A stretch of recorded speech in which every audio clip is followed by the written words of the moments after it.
now. So my name is Dharmanatha, and welcome to Cambridge Buddhist Centre's Meditation Night. And you're with me, and also some of the team are with me. You can't see them, but I can see them on Zoom. And they may take part later on. So in the when we have a chat after the formal input. So Vidyasaki is here. And Samudra Ghosha and Artisidia here. Samudra Ghosha is running the technical side, which I'm delighted. I'm not at all surprised, but I'm delighted that we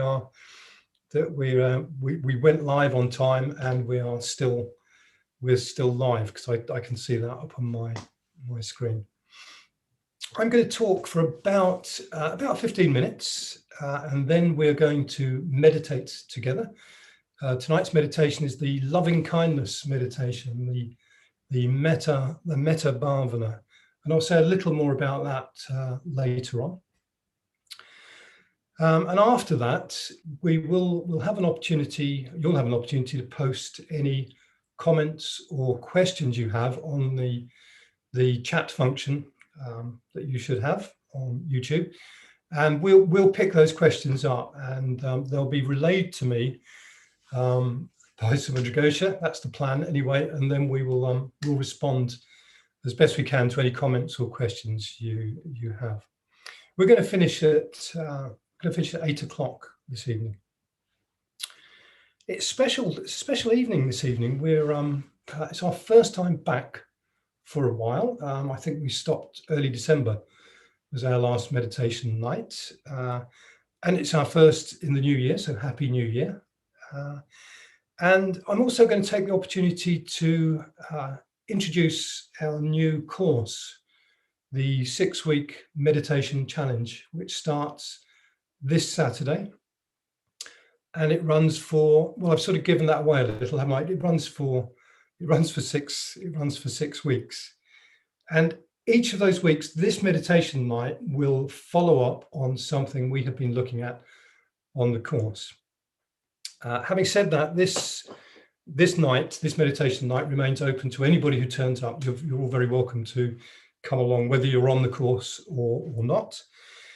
The 6-week challenge will actually take place on Saturday mornings on Zoom, and you would need to sign up for that to get the Zoom link.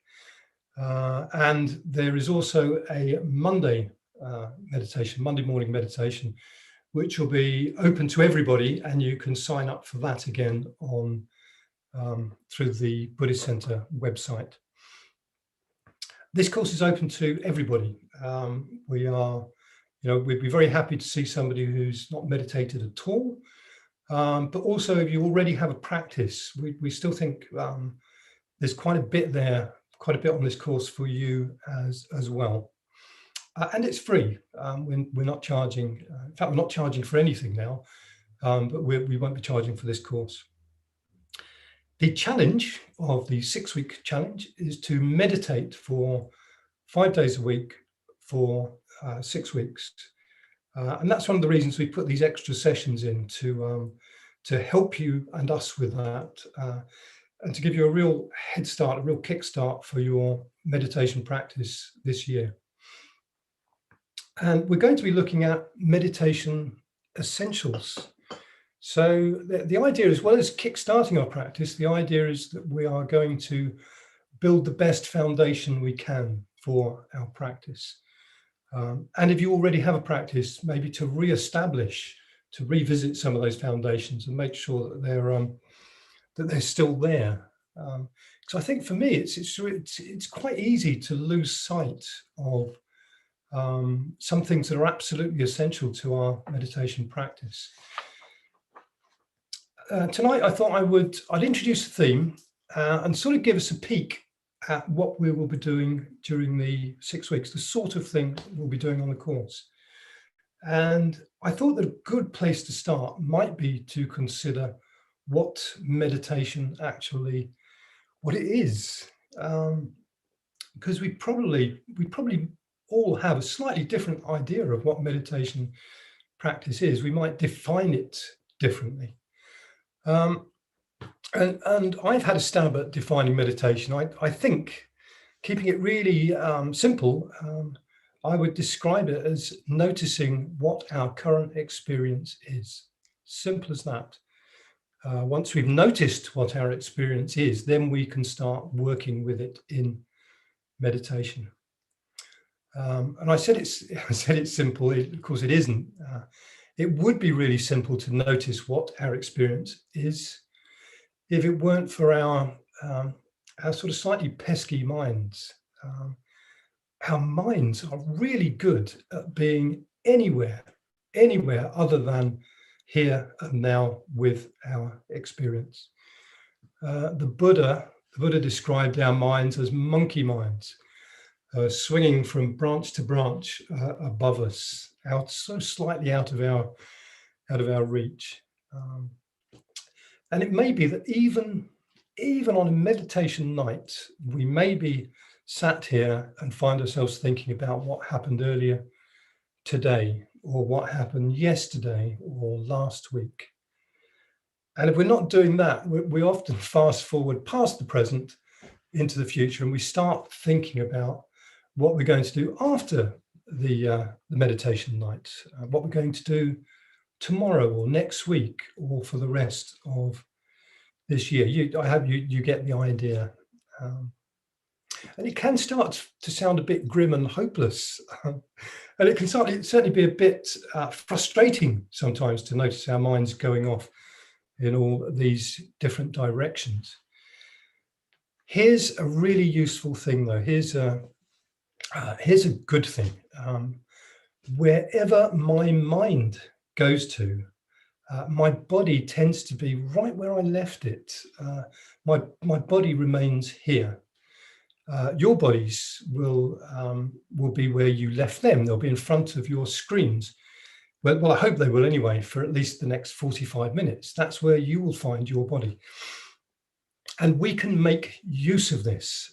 We can turn to our bodies to notice what our experience is, what's happening with the senses, what we're touching or tasting, what we're seeing, what we're hearing, what we're smelling. And in Buddhism, we treat the mind as another sense as well. So what the mind's doing, noticing what the mind's doing, as well as all the other information that's coming into us from our current experience. And that's one of the reasons, if you've meditated with us or with a lot of other people as well. Somebody was saying earlier on that they've been trying one of these applications for, well, they're called apps, aren't they? I'm down with the kids. They've tried one of these apps for meditation, and they often start with a body scan. We often start with a body scan for these reasons, so that we can connect with the body, and that helps us connect the mind with what's happening right here and now. So all that could be called awareness. And I want to introduce just one more thing into our practice tonight. And that is the notion that our awareness can sort of have different flavors. So we can bring a flavor of awareness in that's either helpful or unhelpful. So we can bring, for example, we could bring a harsh, self-critical awareness to our experience, which wouldn't be helpful. Conversely, we could bring an open, accepting flavor to our experience. That would be helpful for our meditation. And I'm going to suggest that this evening that we just bring in one kind of awareness, and that is a kindly awareness. So whatever we do tonight, whatever we experience in our meditation, we're going to do our best to bring a kindly awareness to whatever we find there. Good. So the practice tonight is the metta bhavana. And I know some of you have done this, maybe some of you have done it quite a bit, but this is a meditation essentials series of meditation nights. So I'm going to remind us, for those of us that are familiar with it, what metta is and what bhavana is. So metta is a loving, friendly intention or attitude towards ourselves and others. And it's more than that. It transcends our usual use of those terms of friendliness, of even of love, because it's unconditional, it's limitless. We develop this attitude, this friendly, loving attitude, to people who we might not even like, to people who we don't know at all. So it's unconditional, and it's unlimited. It's not limited by us. There's an unlimited supply of metta, as it were. So that's metta. Bhavana translates really nicely as cultivation. Both these words, by the way, from the an old Indian script, an old Indian liturgical script called Pali. Bhavana, cultivation. I like that because it evokes for me tending to, nurturing something that is alive and precious, something like a plant. And we know that we can't nurture, we can't make a plant grow by just concentrating really hard on just wishing that it would grow. We provide it with conditions, with warmth, with light, with soil, with water. We provide those conditions, and those conditions allow the plant to fulfill its own potential, as it were. Metta is the same. Metta is alive and precious, and we can cultivate metta by providing conditions where it is likely to arise and to flourish. We can do physical things. Before we come to our meditation, we can cultivate metta by making sure that we're going to be comfortable. Particularly this time of year, making sure that we have a blanket with us to keep ourselves warm. We can make sure that our environment is pleasant as best we can, so we have a nice space, an aesthetically pleasing space to meditate in. That we're going to be undisturbed, and I know that's not possible for all of us, but as best we can, we're going to be undisturbed. So all these preparations are expressions of our well-wishing towards ourselves. If we stick with the plant metaphor, they are the seeds of metta for ourselves. They're already there. By doing this, by looking after ourselves physically, we brought those seeds to light, as it were, and we can now cultivate them. The other way, or another helpful way of cultivating metta, is by forming intentions before we start to meditate. And I've already mentioned one of those. So tonight we're going to be forming the intention to be kind to ourselves, to be kind, or to approach in a kindly way whatever turns up in our experience. Good. So I hope that mostly made sense. And as I say, we're going to have a questions and comments session after the meditation practice. Metta Bhavana is practiced usually in 5 stages. Those 5 stages are ourselves, and I will remind you of these stages as we go through the practice. Ourselves, a good friend, a neutral person, somebody we don't feel strongly about one way or the other, a person we're having some difficulty with. Traditionally, this person's known as the enemy, although that might be a little strong. So somebody where there's a difficulty. And finally, we extend our well-wishing out to include all beings. So before we start, and we're going to start very soon on our meditation practice, we need to assemble these people, as it were. So we're already here, but we need to bring a good friend to mind so that we can bring them into our meditation practice. We need to think of a neutral person, somebody we don't feel strongly about one way or the other, and somebody where there is a difficulty. And you know what? Lately, I just seem to have run across quite a lot lately. People fretting about bringing the right person into their meditation. Have I got the right friend? Or have I got the right person who I'm having some difficulty with? So I'm going to suggest you don't fret about that. That's one of the reasons I brought it in quite, just before the meditation.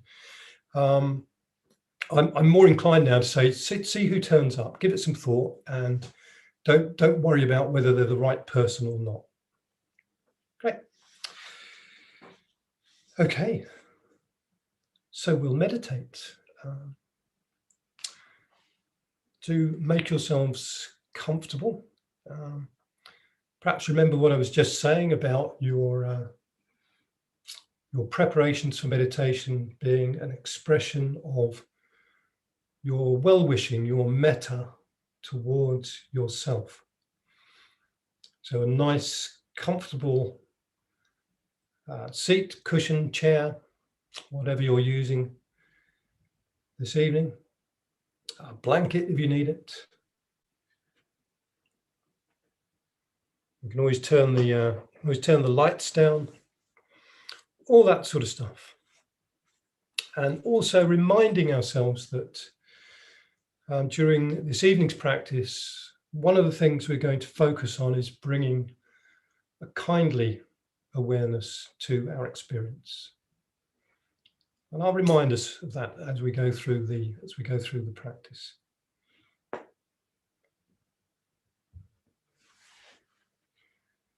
So finding yourself a posture which is upright, but comfortable. So we're sitting with a reasonably straight back.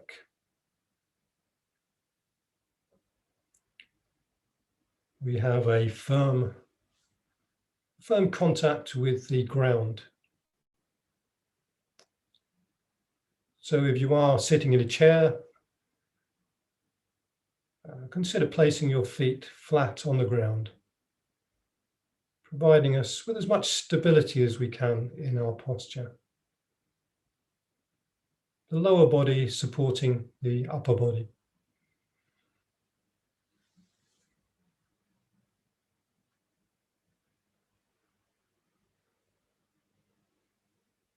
And the bottom firmly in contact with the cushion or the chair.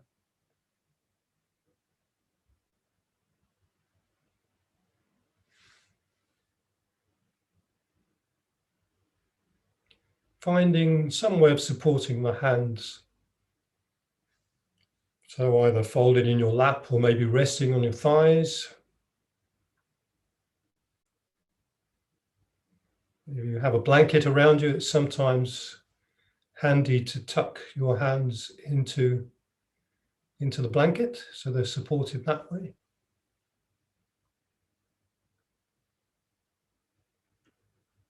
Allowing the back to arise, following its natural curves, rising up from the pelvic structure.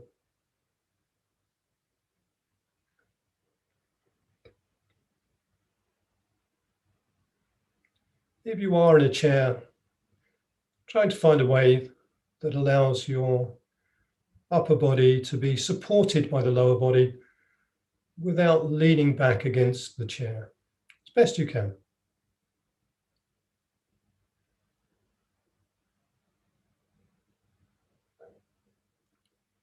And noticing how the head is balanced on top of the spine. And the point of balance for the head often with the head tilted slightly forward.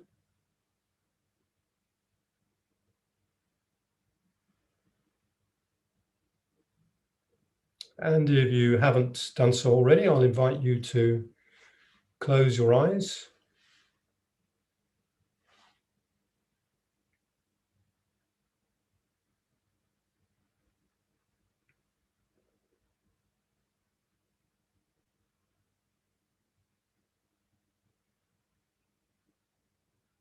And you may notice, if you've closed your eyes, that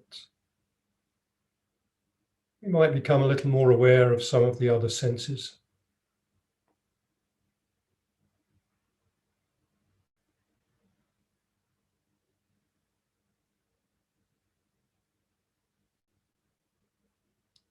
We could choose to notice the sensations in the body.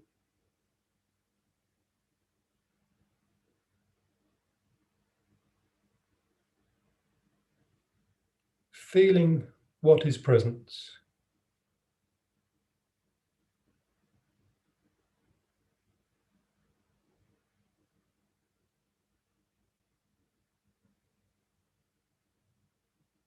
You may like to scan from your feet through to your head, noticing whatever sensations are present in the parts of the body you scan through.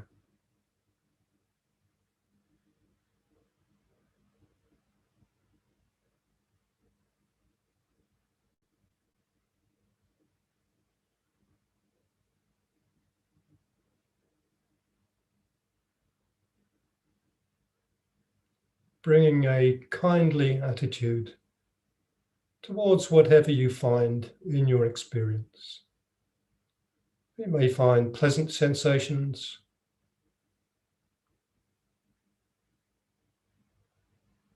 unpleasant sensations,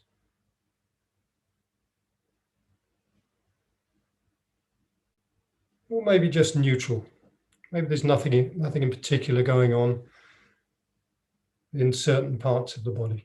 Just noticing what's there and what's not there.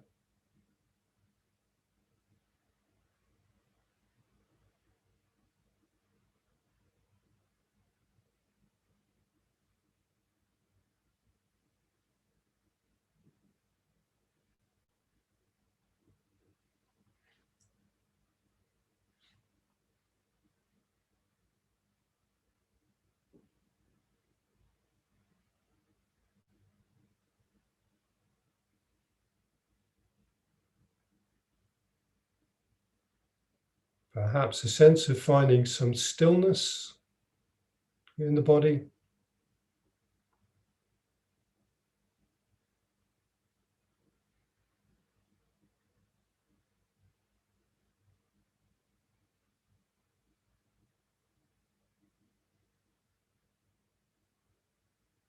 And in this stillness, being able to notice more clearly what is present.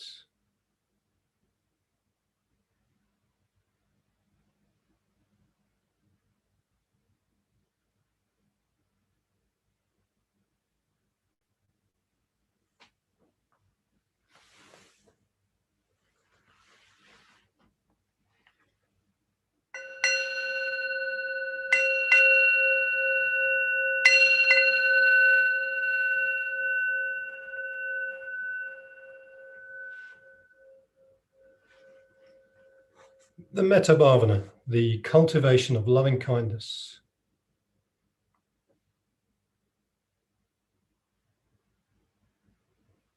We'll start in this first stage by bringing ourselves to mind.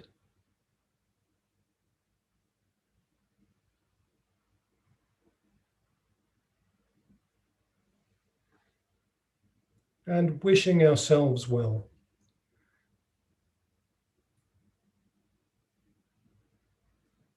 Connecting again with those seeds of metta for ourselves. We've looked after ourselves in arriving here tonight. allowing that well-wishing towards ourselves to grow.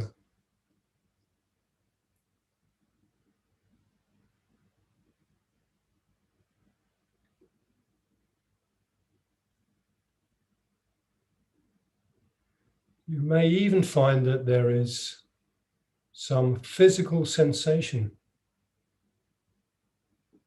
accompanying this well-wishing, perhaps some warmth.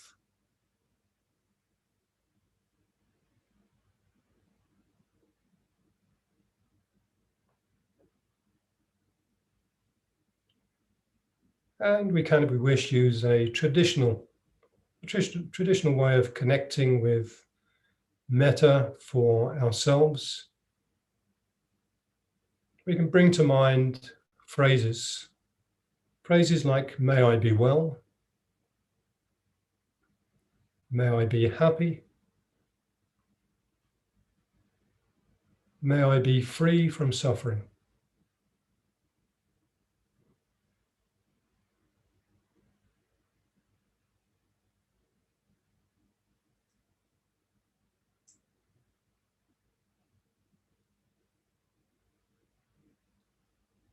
Allowing each phrase to arrive fully, leaving some space after each phrase, and noticing whether there is an effect.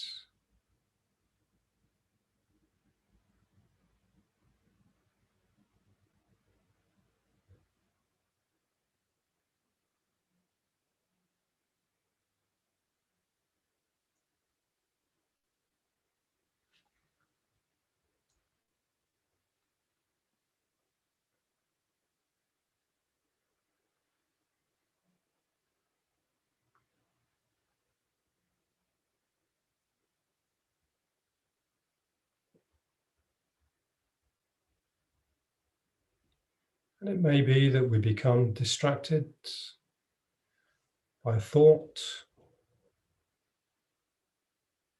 or a noise, or a sensation. And if that happens, that's okay. It's what tends to happen with our minds.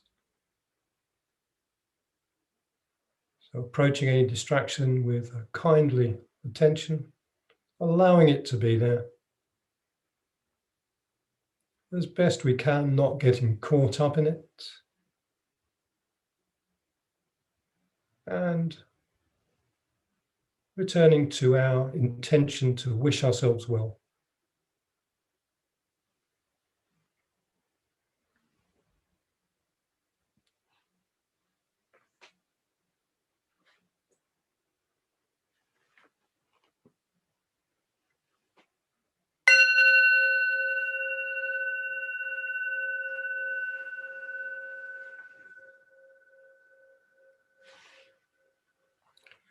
Second stage of our practice, bringing our good friend to mind.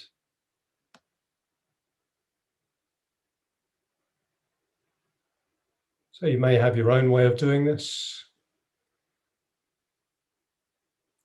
We can try picturing our friend, having an image,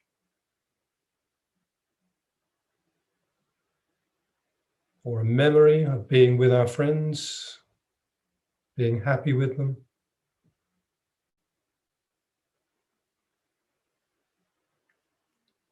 Or perhaps just a general impression of their presence.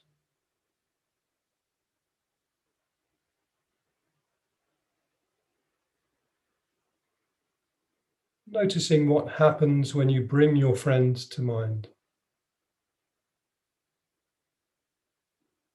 Any physical sensation, any warmth.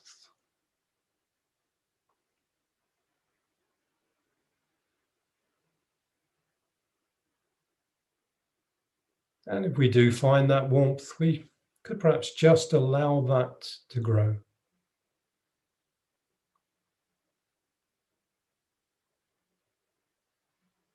And again, we could use the phrases, may you be well, may you be happy,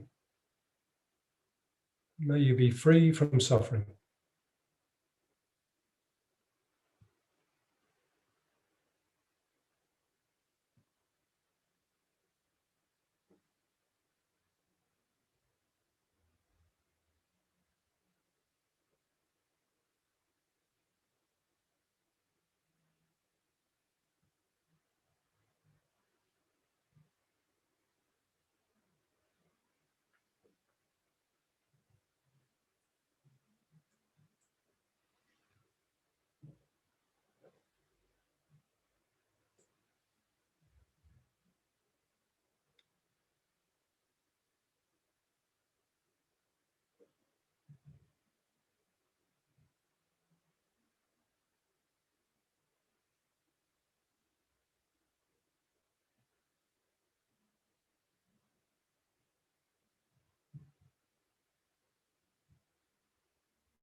Third stage of our practice, the neutral person. Somebody towards whom we have no strong feelings, negative or positive.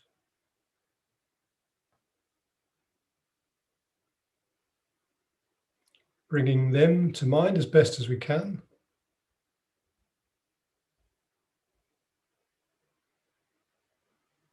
We may need to use a little more imagination with this stage, particularly if it's somebody we don't know particularly well.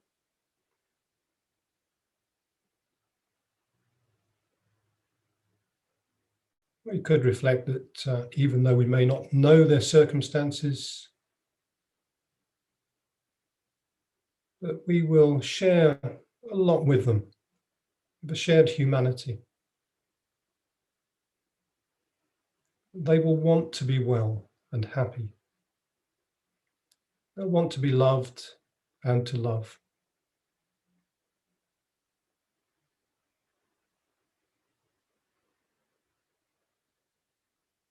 And we can wish them well.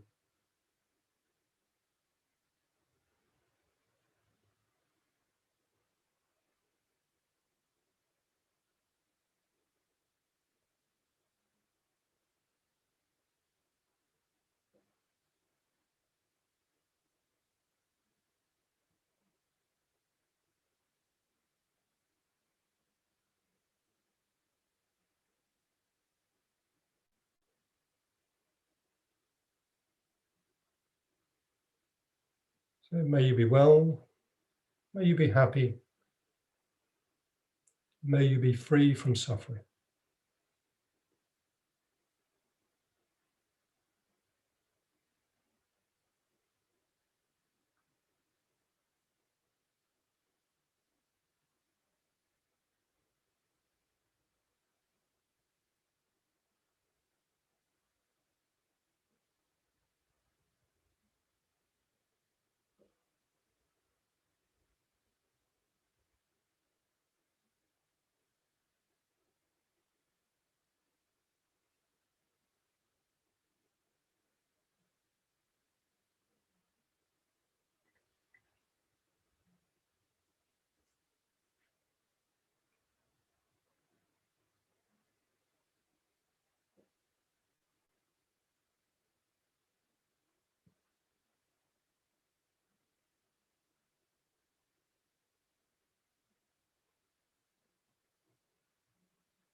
The fourth stage of the practice, bring to mind a person where there is a difficulty between us.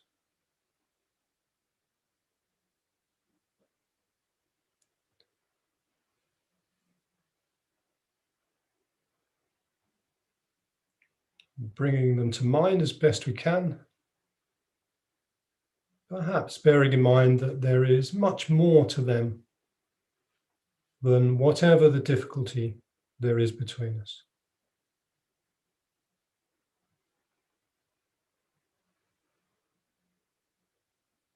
They too will want to be well and happy. They too will want to love and be loved.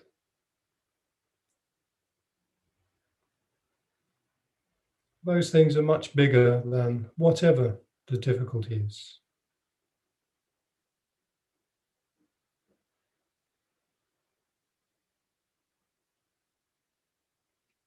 So we can wish them well.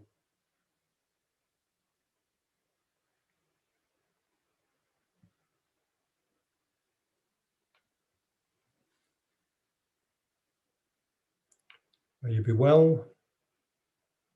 May you be happy.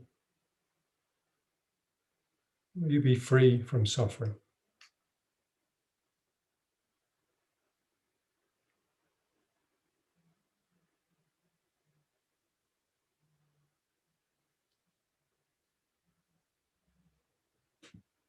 Again, as best we can, bringing a kindly attention to whatever arises.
So maintaining our contact with the difficult person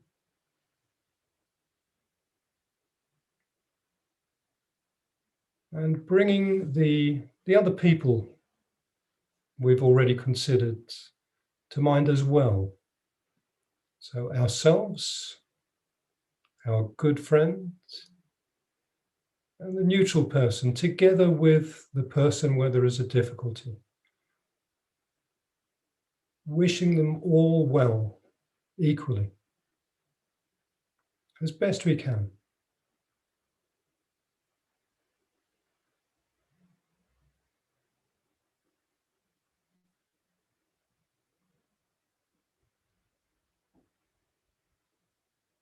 Noticing any bodily sensations, any warmth,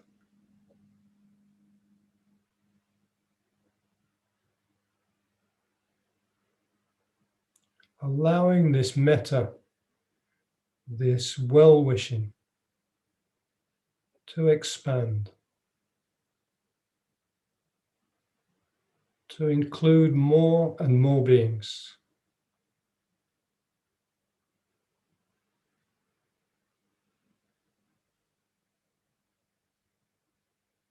Beings in all directions, in front of us, behind us, to our left, to our right, above us and below us. Our well-wishing expanding in all directions. May all beings be well. May all beings be happy. May all beings be free from suffering.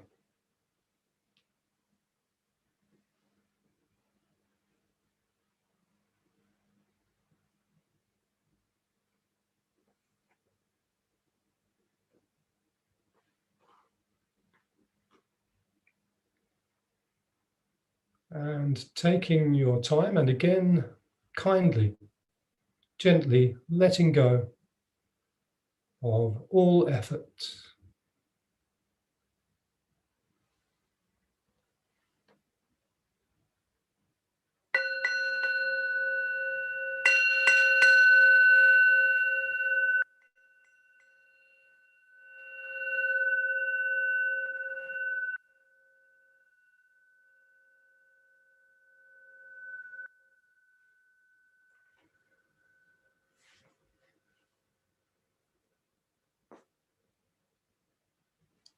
And opening your eyes whenever you're ready to do so.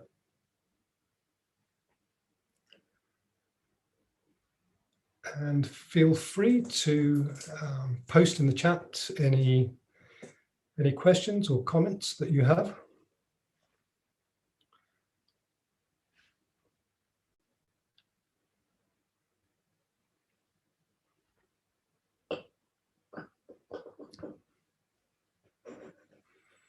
We've got 5 or 10 minutes left.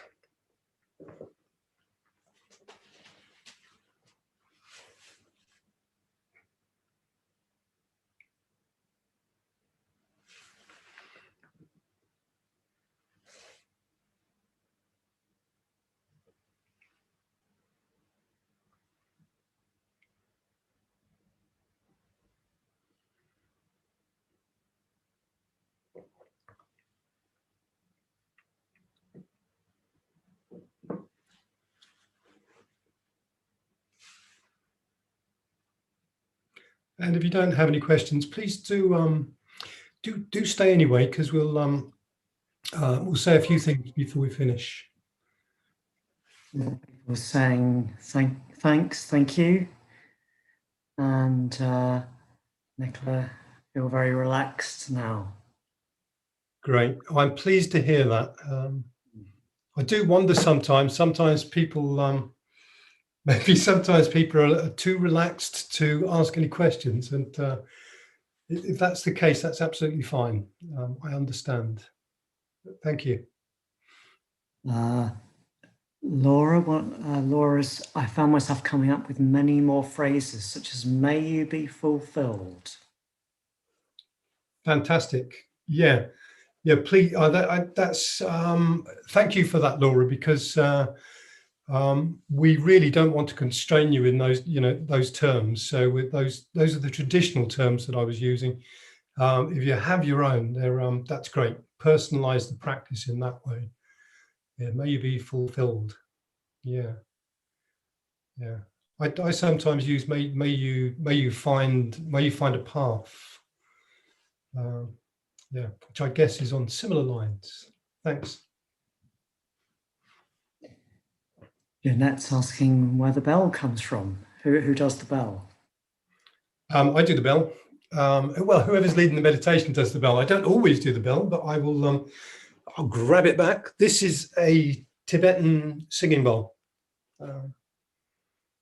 Yeah. So it probably doesn't come from Tibet, but I know that's what it's called.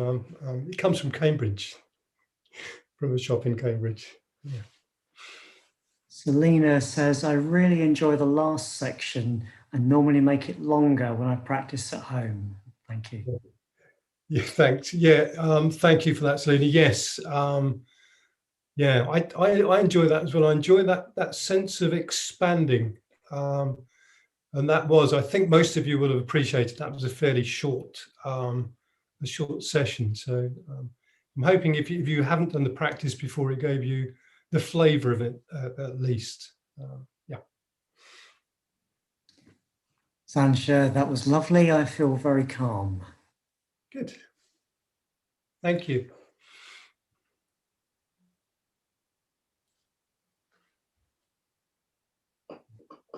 And Linda, similarly, too relaxed to ask anything at the moment. That's fine. Good. I'm pleased you're relaxed. I'm pleased you're relaxed. I like that the stuff that's come up is very useful, I think. And yeah, if we had time, we could probably say more about that. Perhaps I'll say that the issue of using your own phrases, or maybe expanding one of the sections a bit in terms of time more than the others, yeah, it might be something we touch on the course. This way of once we're getting to grips with the essentials, we can start bringing our own sort of personality to our practice, develop our own practice, because all our practices will eventually look quite, though they come from the same place, they may well look very very different. Yeah, and that's okay.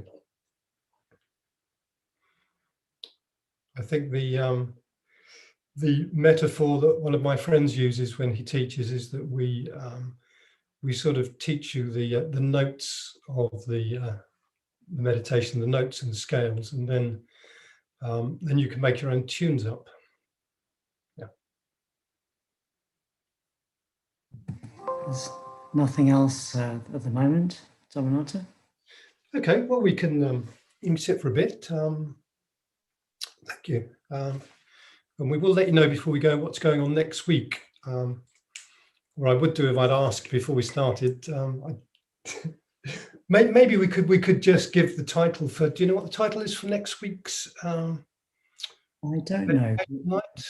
It'll be part of this series. No, okay. Well, next week's meditation night will take place in the on YouTube again at the same time, and that will be connected with more indeed about this this notion of awareness, and in particular the awareness as manifested through the practice of the mindfulness of breathing, which is what we will what we'll be practicing next week.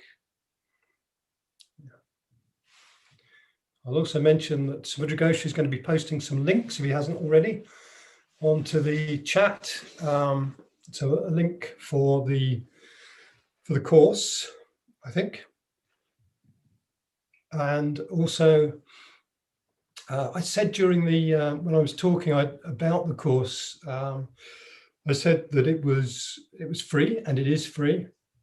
And these evenings are free, and we're really happy to offer this up free of charge.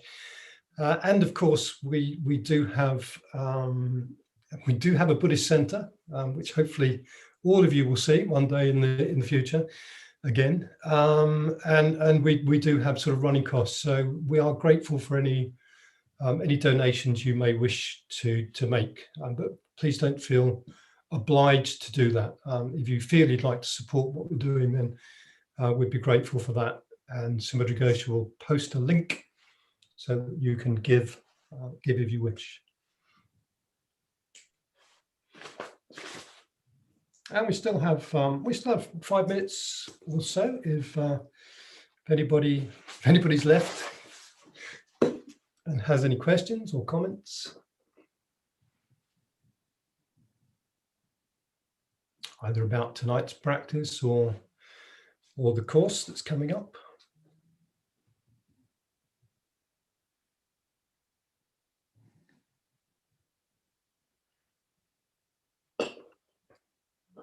I think at the moment.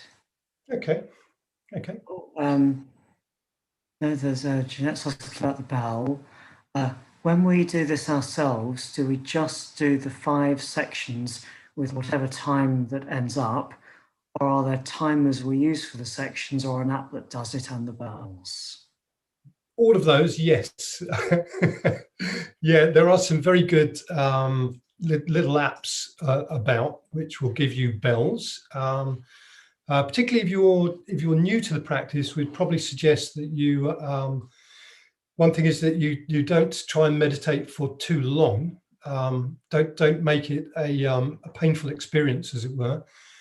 So maybe yes, do the 5 sections, but maybe just 3 or 5 minutes a section to start with, and see how that lands with you, and then build it up.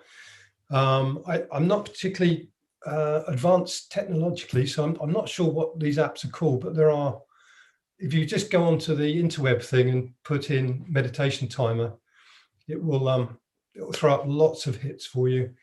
And I think we don't have something on the website, do we? But we're affiliated to a website called thebuddhistcenter.com, and I'm sure they have meditation bells on there.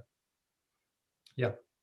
A couple of people have mentioned insight timer, and someone's mentioned meditation time. Also got just a practical thing to say, which is the Monday morning meditation is at 8 o'clock. If you want to come to that, and also just a request, if you're joining the course, Saturday mornings, please to come on time for 9 a.m. Yeah, yeah. Thanks, Samudra. Yeah, time's always been precious, hasn't it? But it's really highlighted when we're doing this sort of thing. We want to make sure that we can, we can give you as much as we can, and that is predicated on us turning up on time for you, and similarly you turning up for us and everybody else on the course on time. So we'd be grateful for that. Yeah. It's difficult in the morning sometimes, and we do know that. A lot of people saying thank you. Great, thank you. Well, thank you all for coming. It's been delightful to have you, and we really hope to see you. Next week. So I think if there isn't anything else, I think we've got a minute left, but I think we could probably draw things to a close. So we look forward to seeing you next Thursday, and really hope we see you on Monday, as well as Saturday for those of you that book on the course this week, Saturday morning. Yeah. So thank you. See you in the very near future, and we'll somebody will pull the plug on me.